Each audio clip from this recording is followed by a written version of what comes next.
Marami ka daw na kung ano-anong pinagpapapasok na trabaho.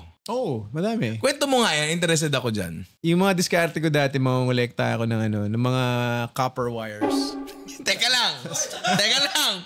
Nagtatanso ang isang Jericho Rosales.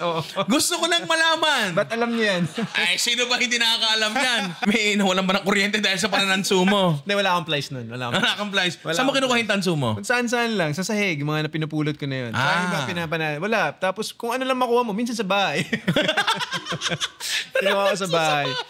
Tapos dati may dyaryo. Pag nagbenta ka ng dyaryo, merong kapalit na cheese curls yan. Inabutan nyo ba yun? Hindi. Ang naabutan ko, pera na. May cheese curls yan sa kariton, tapos may takal ka na cheese curls. Anyway, gawa ka na ice candy, ice buko, ice tubig, tapos tinda sa palengke. Anong tinda sa palengke? Diyan ako nakaka-relate. Isda.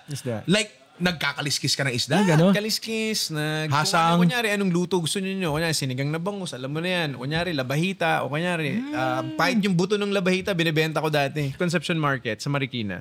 Conception Market sa Marikina. Okay. So, parehas pala kaming, nagpalengke. Bakit hindi ako nag-Mr. Pogi? Nagpalengke din naman ako. Ride on the flame, watch the oil dance. Jericho with the flavor, every moves and hands.